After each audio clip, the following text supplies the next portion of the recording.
Look, since nakauwi na nga si Mr. B sa Pilipinas. At syempre, bonding moments sila ni Miss B. Kaya naman, after niyang ipaayos ang van, ay niyaya niya talaga si Miss B na mag-date. Pero syempre, sabi ni Katrina, ay magpaalam muna kay Katie Loves kung papayag ito na mag-date sila. Ano kaya magiging kasagutan nitong si Katie Loves? Ating alamin.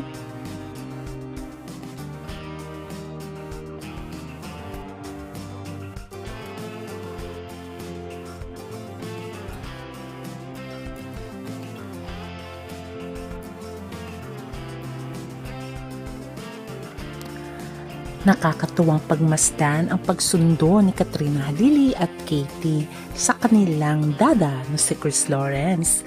At syempre may papicture pa at welcome home dada na nag-effort talaga si Katrina Halili na gawa ng banner si Chris Lawrence para naman daw maging masaya si Chris sa kanyang pag-uwi sa Pilipinas. Dahil na-miss nila ang isa't isa, syempre nagyaya ng date si Mr. B kay Kat.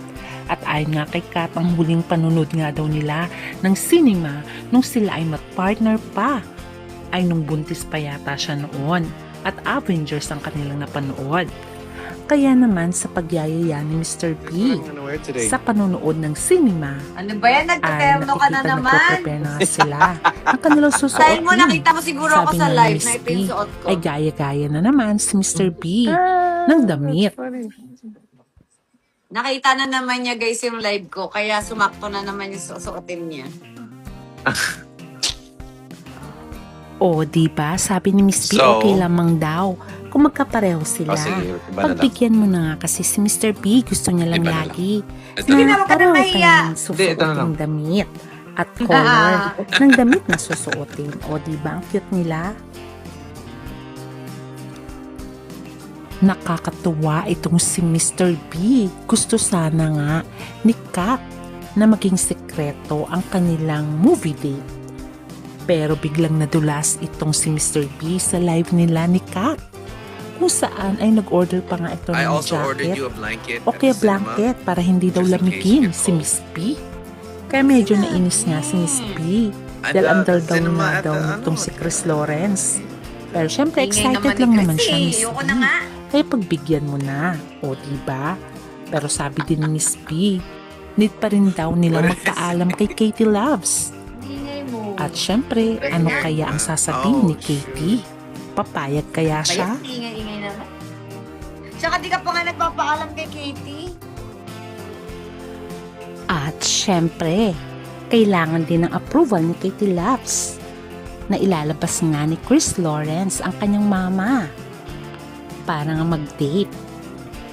At ano kaya ang kasagutan ni Katie Paalam ka Loves? muna kay Katie. At Katie, ito come here. na, tinawag na nga ni Paalam Kat lang kami daw itong sa'yo. si Katie na Katie? magpapaalam Ano? sila. Ano? Nalalabas sila Where's my ng baby girl? kanyang papa. Hi there, baby. Does Peanut smell good now? Yes, kakaligo lang. Kiss. Oh. Katie, is it okay if I take your mom out on a date tonight? Yes. Aba? Yes. Pa kaya akyat? O, Ha? diba? Nag-yes agad si Katie Loves na mag-date ang kanyang mama at 12, papa. okay. Sige. Kaya naman good job talaga itong si sige Katie. pa. Dahil siya rin talagang promotor na magkabalikan Picture ang tayo. kanyang What? mama at Picture papa. tayo. Dahil nais Wait. niya nga na ikasal pa nga ito Smile, baby, pagdating with ng peanut. araw. Kaya One. eto na nga, pumayag na at nag-date na nga ang dalawa. At sila ay patungo ng movie house at ang papanoorin nila ay ang Spider-Man. Ayan na nga ang dalawa, patungo na nga sila manood ng sine sa isang mall. At ang nakakatuwa pa habang naglalakad sila, ano daw kakainin nila ni Chris Lawrence. Alam mo naman si Miss B, food is life para sa kanya. Kaya naman pagkain agad ang nasa isip niya bago pumasok ng sinihan. Ito uli ang kanilang first movie date. After 12 years na sila ay maghiwalay. O diba nakakatuwa? First movie date talaga nila ito. At ang papanoorin nga nila na nabanggit nga ni Miss P ay Spider-Man kasi dati-rati daw ang pinanood nilang huli ay Avengers dati. O diba para silang teenagers na masaya ang kanilang peg sa kanilang first movie date. Kaya enjoy Mr. B and Miss P. Hanggang sa muli, please don't forget to like, share, and subscribe. Bye!